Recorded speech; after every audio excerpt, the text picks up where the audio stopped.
Hi students. तो आज आपके क्लास 10th का जो लेक्चर है वो लेक्चर नंबर 1 होने वाला है। आपके चैप्टर नंबर 4 द्विघात समीकरण का द्विघात समीकरण का लेक्चर नंबर 1 होने वाला है चैप्टर नंबर 4 का। तो आज आपके अपने यूट्यूब चैनल मैथ वाला पर आप सभी का स्वागत है। तो आज की क्लास में हम लोग आपके चैप्टर के बहुत ही इम्पोर्टेंट, आपके क्लास 10th की मैथ के बहुत ही इम्पोर्टेंट चैप्टर के बारे में जानकारी लेंगे, चैप्टर के बारे में डिस्कस करेंगे, जिसका नाम है द्विघात बहुपद। द्विघात बहुपद को हम बहुत ही बेहतरीन तरीके से, बहुत ही कॉन्सेप्चुअल तरीके से हम लोग इस चैप्टर को समझने वाले हैं, इस कॉन्सेप्ट को समझने वाले हैं।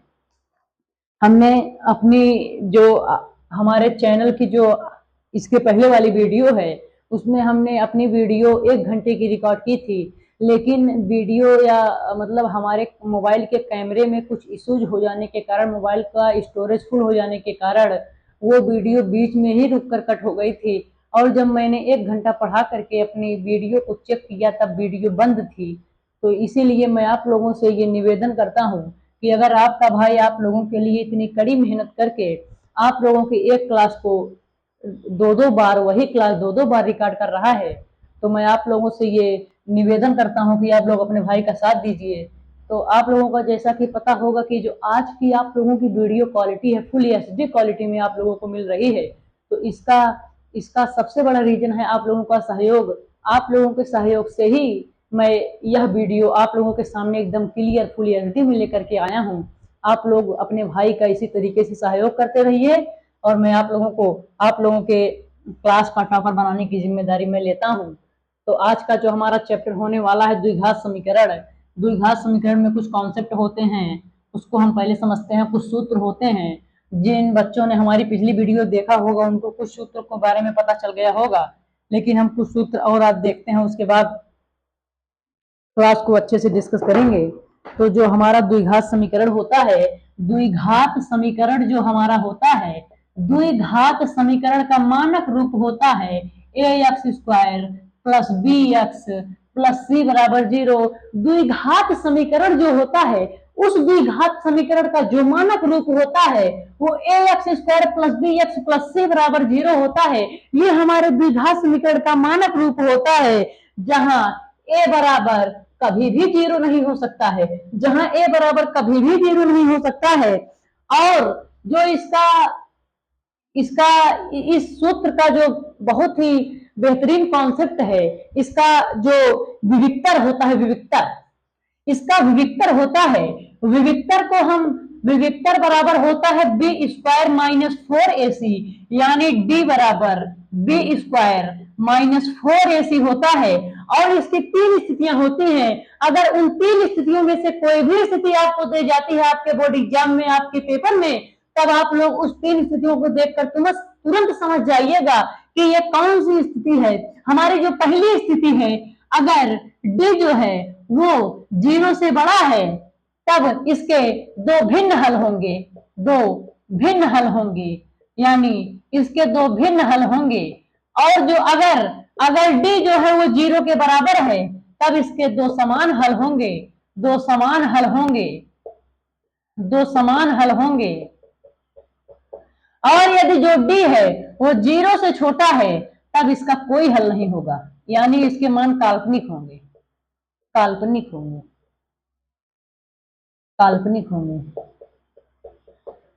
अगर d जो है वो 0 से बड़ा है तब इसका मान वास्तविक होगा, और अगर d 0 के बराबर है तब भी इसका मान वास्तविक होगा। लेकिन अगर d 0 से बड़ा है तब इसके दो भिन्न हल होंगे, यानी दोनों हल अलग अलग होंगे। लेकिन अगर d जो है वो 0 के बराबर है तब इसके दो समान हल होंगे, लेकिन ये संख्या वास्तविक होगी, इसके मान वास्तविक होंगे। लेकिन अगर d जो है वो 0 से छोटा है, यानी संख्याएं माइनस में है, तब जो इसका हल होगा वो कोई हल नहीं होगा, और इसका मान काल्पनिक होगा, और इसके कोई हल नहीं होंगे, इसका मान काल्पनिक होगा। अगर आपके द्विघात समीकरण में आपको पता है कि द्विघात समीकरण के दो शून्यांक होते हैं, दो शून्यांकों में एक शून्यांक आपका प्लस में आता है, एक शून्यांक आपका माइनस में आता है, तो जो माइनस वाला शून्यांक होता है, जो माइनस वाला शून्यांक होता है, अगर वह शून्यांक आपके क्वेश्चन में रहता है तब आप उसे काल्पनिक कह देंगे और कहेंगे कि यह मान काल्पनिक है, इसलिए जो प्लस वाला मान होगा वही मान हम लोग मान लेते हैं। तो जो आप लोगों का क्वेश्चन है डी बराबर बी स्क्वायर माइनस 4ac, ये द्विघात समीकरण का विविक्तर होता है। द्विघात समीकरण का विविक्तर ज्ञात करने के लिए हम इस सूत्र का प्रयोग करते हैं और यह सूत्र हमारे बोर्ड एग्जाम की दृष्टि से, हमारी परीक्षा की दृष्टि से बहुत ही ज्यादा इंपॉर्टेंट क्वेश्चन है, क्योंकि आपके बोर्ड एग्जाम में कहीं ना कहीं पूछ लेता है कि एक नंबर के एमसीक्यूज में पूछता है कि आप निम्नलिखित का विविक्तर ज्ञात कीजिए, तब आप विविक्तर ज्ञात करने के लिए इस सूत्र का प्रयोग करते हैं और ए बी और सी का मान निकालने के लिए आपको उस द्विघात समीकरण को A X square plus B X plus C से तुलना करते हैं। तुलना करने पर आपको ए बी और सी का मान प्राप्त हो जाता है। आज की क्लास का हमारा जो पहला क्वेश्चन होने वाला है, आप लोगों को पता होगा कि हम लोग जो हमारा 2025-26 का सत्र है उसमें हम लोग इंपॉर्टेंट क्वेश्चन के ऊपर डिस्कस कर रहे हैं। अगर आप लोगों को पता है कि यह चैप्टर खत्म होने के बाद जो आपका 5वां चैप्टर है समांतर श्रेणी, समांतर श्रेणी से आप लोगों का जो वीडियो है वो प्रश्नावली वाइज शुरू कराया जाएगा। आपकी प्रश्नावलियों से क्वेश्चंस कराए जाएंगे। आपकी प्रश्नावली के जितने भी क्वेश्चंस हैं आपके भाई के द्वारा आपके अपने यूट्यूब चैनल मैथ वाला पर आप लोगों को देखने को मिलेगा। तो आप लोग अपने चैनल, अपने भाई का सपोर्ट कीजिए, अपने चैनल को सपोर्ट कीजिए और अपने भाई को आगे आगे बढ़ाने की कोशिश कीजिएगा। जो हमारा अगला क्वेश्चन है, गुणनखंड विधि से निम्नलिखित समीकरणों के मूल ज्ञात कीजिए। समीकरणों के मूल ज्ञात करने हैं और आपको पता है कि द्विघात समीकरण के जो मूल होते हैं, द्विघात समीकरण के दो मूल होते हैं। हमेशा अगर द्विघात समीकरण दिया है तब आपको द्विघात समीकरण को देखकर यह जान जाना चाहिए कि द्विघात समीकरण में हमेशा दो मूल होते हैं। द्विघात समीकरण में मूलों की संख्या 2 होती है। अब जो हमारा क्वेश्चन है x square minus 3x minus 10, x square minus 3x minus 10 बराबर 0 के मूल ज्ञात करने हैं। इस समीकरण का मूल ज्ञात करना है। अगर द्विघात समीकरण में इनके मूल ज्ञात करने हैं तब हम इसको ये ए होता है, ये बी होता है, ये सी होता है, हम ए गुणे सी करते हैं। ए गुणे सी करने पर हमें 10 प्राप्त होता है। इसका गुणांक 1 है, एक्स स्क्वायर का गुणांक, और सी, तो एक्स स्क्वायर का गुणांक 1 है और सी 10 है, तब एक्स स्क्वायर और ए का गुणांक 10 होगा। यानी ए गुणे सी अगर जो हमारा आता है वो 10 आता है। अब 10 का ऐसा गुणनखंड करना है कि घटाने पर 7 आ जाए और जोड़ने पर, गुणा करने पर 10 आ जाए, तब इसका सीधा सीधा गुणनखंड होता है x square minus 5x plus 3x, क्योंकि प्लस माइनस माइनस हो जाएगा और ये घट जाएगा और माइनस 10 बराबर 0 हो जाता है। उसके बाद एक्स स्क्वायर हम यहाँ से यक्स कॉमन लेते हैं। यक्स कॉमन लेने के बाद यहाँ पर यक्स बचेगा, यहाँ पर माइनस 5 बचेगा और यहाँ पर 5 दूनी 10 होता है, यहाँ पर 2 होता है और यहाँ पर अगर आप प्लस 2 कॉमन लेते हैं तब x माइनस 5 हो जाता है, बराबर 0 हो जाएगा। अब यहाँ से आप देख सकते हैं कि एक जो हमारा मूल बनेगा वो x plus x minus 5, x minus का 5 कॉमन है, यानी x माइनस 5 जो हमारा है और x और प्लस 2 बच रहा है, तब x प्लस 2 हो जाएगा, बराबर 0। अब यहाँ से हम लिख सकते हैं कि x माइनस 5 बराबर 0, यानी x बराबर 5 ये हमारा पहला मूल है और x प्लस 2 बराबर 0, यानी x बराबर जो है वो माइनस 2 है, ये हमारा दूसरा मूल है। और जो x के दोनों मूल हैं, x के जो दोनों मूल हैं 5 और माइनस 2 है। x के दो मूल हैं, x के दो मूल हैं, इस द्विघात समीकरण के दो मूल हैं, वो दो मूल हैं 5 और माइनस 2, ये दोनों मूल हैं। और आपके ऑप्शन में यह दिया होगा, अगर 1 नंबर में पूछा जाता है, यदि 2 नंबर में पूछा जाता है तब आप लोगों को इसका उत्तर आपके आंसर शीट में लिखना होगा। और इसके जो मूल होंगे, मूल वास्तविक होंगे, ये मूल वास्तविक होगा, ये मूल काल्पनिक होगा, ये मूल वास्तविक होगा, ये मूल काल्पनिक होगा, ये आपको पता होना चाहिए।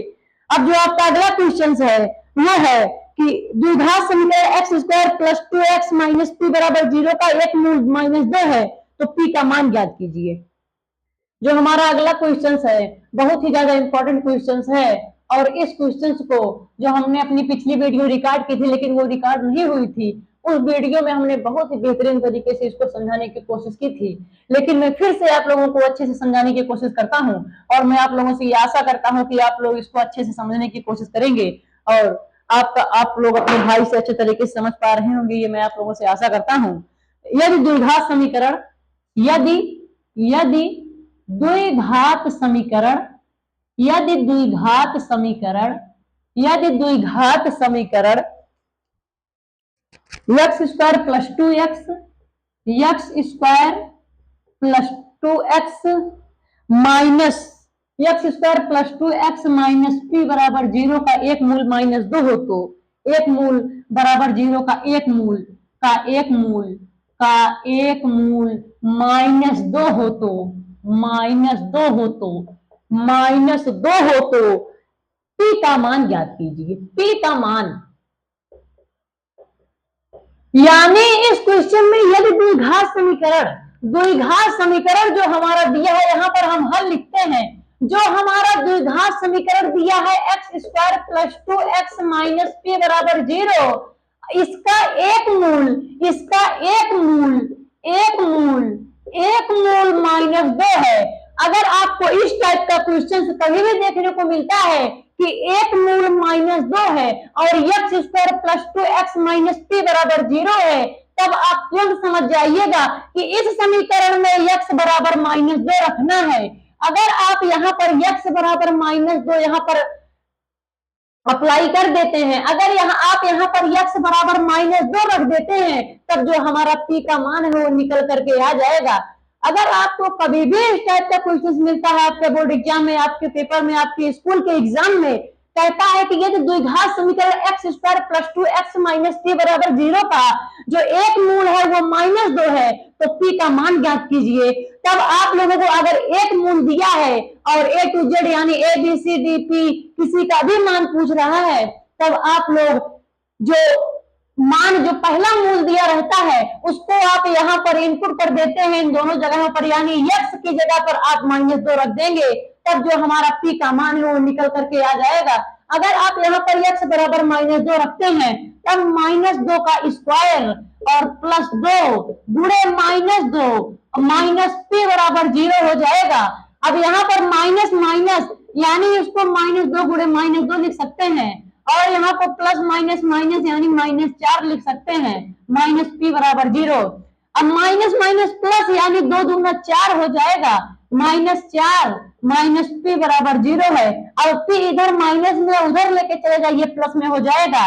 4 माइनस 4 यानी 4 माइनस 4 बराबर 0 बराबर p, यानी जो हमारा p बराबर आया है वो 0 आया है, यानी जो p का मान है वो 0 है, और जो हमारा पहला मूल है वो -2 है। -2 को हमने x की जगह पर रख दिया तो हमें p बराबर 0 मिल गया। यही हमारा आंसर है, यही हमारा इस क्वेश्चन का आंसर है कि यदि एक मूल दिया है और p का मान निकालना है, तब आप इस विधि का प्रयोग करके उस एक चीज का मान निकाल सकते हैं, एक अंक का मान निकाल सकते हैं।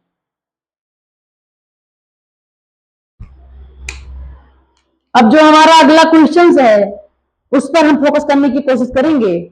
कह रहा है कि द्विघात समीकरण x square plus 2x plus 3/2 बराबर 0 का विविक्तर ज्ञात कीजिए।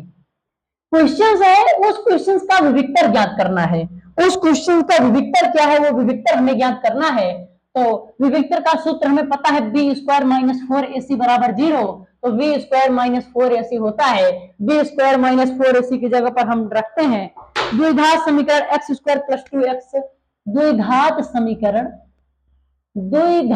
समीकरण है x square plus 2x plus 3/2 का विविक्तर। ये आपके बोर्ड एग्जाम में 1 नंबर या 2 नंबर का पूछा जा सकता है। वैसे जहां तक 90% चांस है ये 1 नंबर का पूछा जाएगा, और ये आपके बोर्ड एग्जाम में 1 नंबर का पूछा जा सकता है, ज्यादा से ज्यादा 1 नंबर का पूछा जाएगा। तो आप लोगों को ये कहना है कि इसका विविक्तर ज्ञात करना है। तब ये जो द्विघात समीकरण है ये जो द्विघात समीकरण है x square plus 2x plus 3/2 का विविक्तर ज्ञात करना है। तो विविक्तर ज्ञात करने के लिए पहले हम इस द्विघात समीकरण को ax square plus bx plus c बराबर 0 से तुलना करते हैं। से तुलना करने पर इस समीकरण का हम ax square plus bx square bx plus c से तुलना करने पर यदि आप इस समीकरण का इससे तुलना करते हैं तो यहाँ पर तुलना करने पर a बराबर 1 निकल के आएगा और b बराबर 2 निकल करके आएगा और c बराबर 3/2 निकल करके आएगा और इसी मान को विविक्तर कह रहा है। यानी विविक्तर का सूत्र होता है, कह रहा है कि विविक्तर ज्ञात कीजिए, यानी विविक्तर d बराबर ज्ञात करना है तो d बराबर होता है b स्क्वायर माइनस 4ac, यानी b स्क्वायर 2 का स्क्वायर माइनस 4 गुणे 1 गुणे 3/2। विविक्तर d बराबर ज्ञात करना है b स्क्वायर यानी 2 का स्क्वायर माइनस 4 गुणे a का मान 1 है और c का मान 3/2 है। 2 दूना 4 हो जाएगा माइनस 4 और गुणे 3/2 हो जाएगा। अब आप इसको 2 दूना 4 कर सकते हैं, 3 दूनी 6 यानी 4 माइनस 6 बराबर माइनस 2 हो जाएगा। देखिए 4 माइनस 4 गुणे 3/2। आप लोगों को बोर्ड मास का नियम पता होगा कि किसी भी अगर संख्या दी हुई है उसमें पहले भाग करते हैं, फिर गुणा करते हैं, फिर जोड़ करते हैं, फिर घटाव करते हैं। तो इसमें पहले हमें गुणा करना है, ना कि हम पहले 4 में से 4 घटा के 0 कर दें उसके बाद 3/2 लिखेंगे।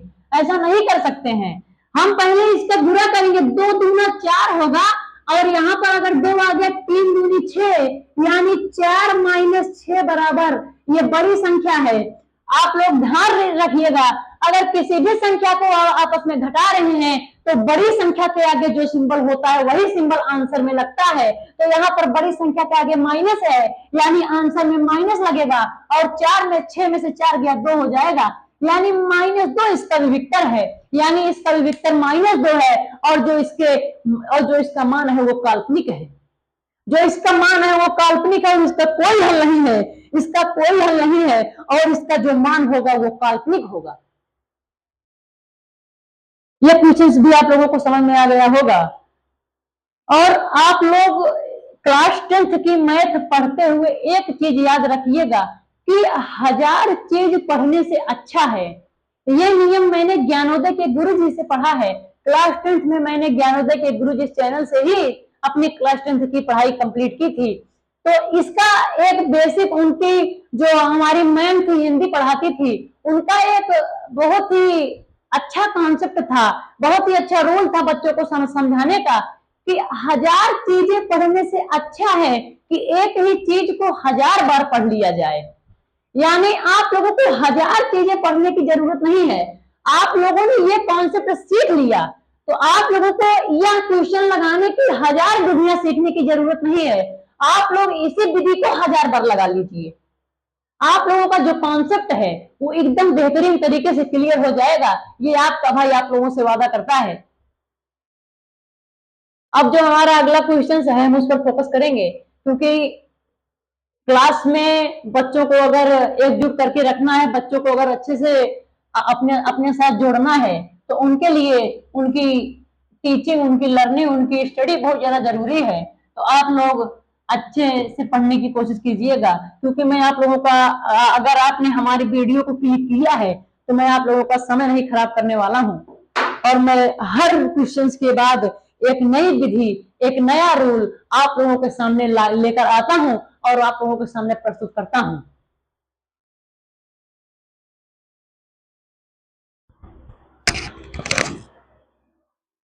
देखिए इस टाइप का एक और क्वेश्चन है जो हमने पिछली क्वेश्चन में किया था कि यदि द्विघात समीकरण x square minus 2kx minus 6 बराबर 0 का एक मूल 3 हो तो के का मान ज्ञात कीजिए। यानी इस क्वेश्चन में हमें के का मान फिर से ज्ञात करना है। तब वो क्वेश्चन द्विघात समीकरण है, वो जो द्विघात समीकरण है, हमारा द्विघात समीकरण है, उस द्विघात समीकरण में दिया है x square minus 2kx minus 6, x square minus 2kx minus 6 बराबर 0 का एक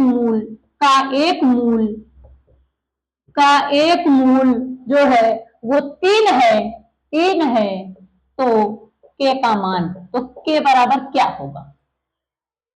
इस क्वेश्चन में हमने इस टाइप का पिछले भी क्वेश्चन से कर लिया है, इस टाइप के क्वेश्चन को पीछे भी कर लिया है। तो जो हमारा हल होता है, द्विघात समीकरण दिया x square minus 2k x minus 6 बराबर 0 दिया है, तब k बराबर ज्ञात, इसका एक मूल 3 दिया है, इसका जो एक मूल है, एक मूल बराबर 3 दिया है, यानी x की जगह पर हमें 3 रख देना है, जहां जहां x है वहां वहां 3 रख देना है। तब यहाँ अगर हम 3 का स्क्वायर करते हैं, माइनस 2 गुणे k गुणे 3 माइनस 6 बराबर 0 हो जाएगा, क्योंकि जहां जहां x है वहां वहां हम 3 रखते हैं और हम इस समीकरण को हल करते हैं, तब 3 का स्क्वायर न हो जाएगा, माइनस 2 तिहाई 6k हो जाएगा, माइनस 6 बराबर 0।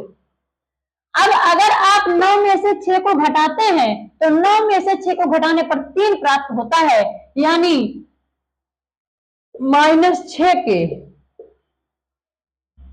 प्लस 3 बराबर 0। क्योंकि 9 में से 6 गया, बड़ी संख्या 9 है, छोटी संख्या 6 है, तो बड़ी संख्या प्लस से प्लस लगेगा और 9 में से 6 गया 3 बचेगा बराबर 0।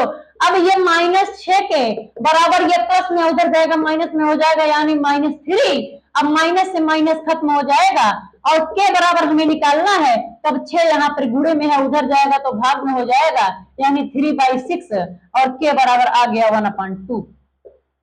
3 एक कम 3, 3 दूनी 6, जो के बराबर हमारा मान आ गया है वो 2 आ गया है। इस क्वेश्चन का, इस टॉपिक का जो हमारा क्वेश्चन है वो हम लोगों ने क्लियर कर लिया है और मैं अब आशा करता हूं आप लोगों से कि आप लोगों को यह टॉपिक बहुत ही बेहतरीन तरीके से क्लियर हो गया होगा और आपको बहुत ही अच्छे तरीके से समझ में आया होगा, ये आपका भाई आप लोगों से आशा करता है।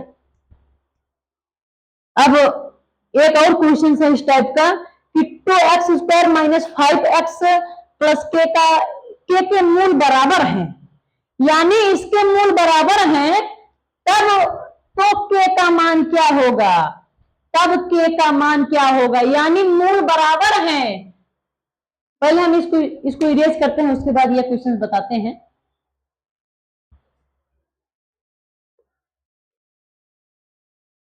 आपको इस टाइप का भी क्वेश्चन पूछ सकता है जो मैं अभी बताने वाला हूं, इस टाइप का, क्योंकि एग्जामिनर का एक ही फंडा है कि आप लोगों को कैसे घुमाया जाए पेपर में।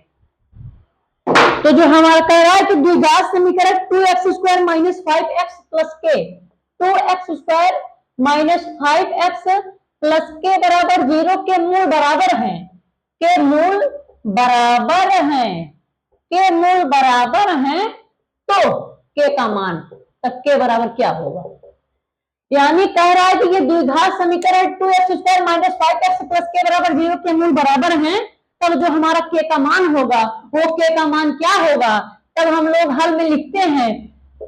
अच्छा, जब इसके मूल बराबर होते हैं, यानी जब इसके मूल बराबर होते हैं, तब जो हमारा होता है d बराबर 0 होता है, d बराबर 0 होता है, तब इसके मूल बराबर होते हैं, तब द्विघात समीकरण के जो मूल हैं वो मूल बराबर होते हैं, वो मूल बराबर होते हैं।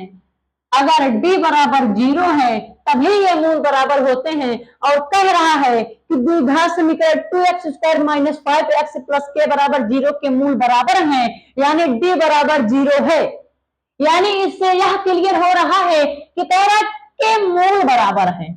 और हमने अपने कॉन्सेप्ट में बता रखा है कि अगर द्विघात समीकरण के मूल बराबर हैं, यानी वह d के बराबर है, विविक्तर के बराबर है, जो उसका मूल है वो विविक्तर के बराबर है, तभी जो इसके मूल है, द्विघात समीकरण के मूल है, दो मूल है वो आपस में बराबर होंगे। तब इससे यह क्लियर हो जा रहा है कि जो d बराबर होता है b स्क्वायर माइनस 4ac बराबर 0 है। इस क्वेश्चन में b स्क्वायर माइनस 4ac बराबर 0 है, तभी इसके मूल बराबर हैं, तभी इसके मूल बराबर हैं। तब हमें b, a और c का मान ज्ञात करने के लिए 2x square minus 5x plus के बराबर 0 को ax square plus bx plus C बराबर 0 से तुलना करने पर, से तुलना करने पर अगर आप इनकी तुलना कर देते हैं तब जो हमारा a बराबर है वो 2 प्राप्त होगा, b बराबर -5 प्राप्त होगा और c बराबर k प्राप्त होगा। ये 3 हमारे पास प्राप्त होंगे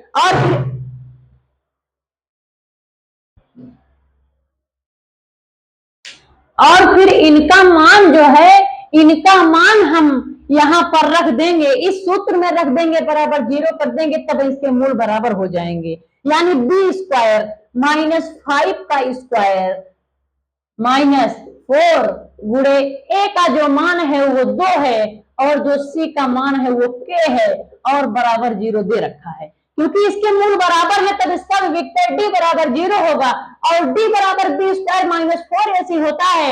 यानी b² -4ac का जो मान होगा वो 0 के बराबर होगा, तब हमने इसमें 0 रख दिया है। अब -5 का स्क्वायर यानी 25 हो जाएगा, -4 12 के बराबर 0। अब 12 के माइनस में है, उधर जाएगा प्लस में हो जाएगा, यानी 25 बराबर 12 के, और के बराबर 12 इधर गुणा में है तो 25 के भाग में आ जाएगा, यानी के बराबर 25/12। ये हमारा आंसर हो जाएगा। ये हमारा आंसर हो जाएगा कि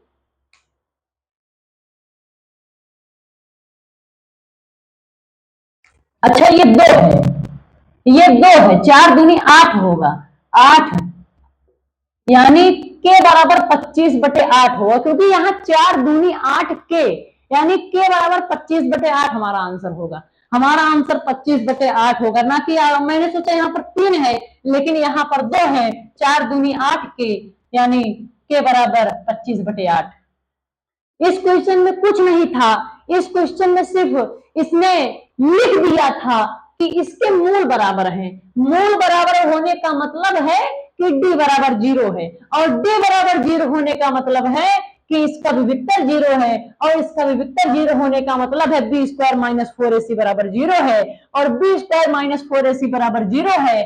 तब जो हमारा यहाँ से a b और c का मान निकाल लिया, a b और c का मान निकालने के बाद हमें इस सूत्र में रख दिया और हमें k का मान प्राप्त हो गया। बहुत ही आसानी से हमने k का मान प्राप्त कर लिया है।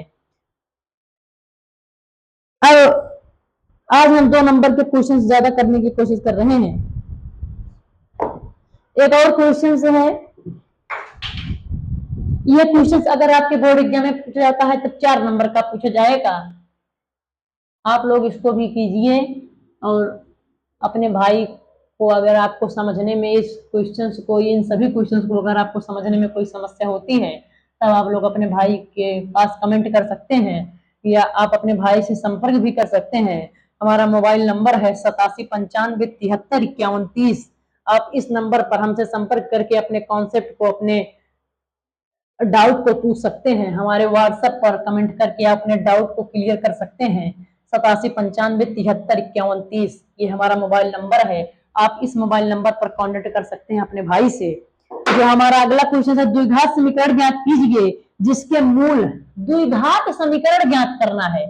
हमें अभी तक द्विघात समीकरण दिया रहता था और हमें मूल ज्ञात करने रहते थे, लेकिन यहाँ पर कह रहा है कि द्विघात समीकरण ही ज्ञात कीजिए, यानी द्विघात समीकरण ज्ञात करना है और जिसके मूल जो है, जिसके मूल जो है वो 3 और 1/3 है, 3 और 1/3 है, यानी जो इसके मूल हैं वो 3 और 1/3 है।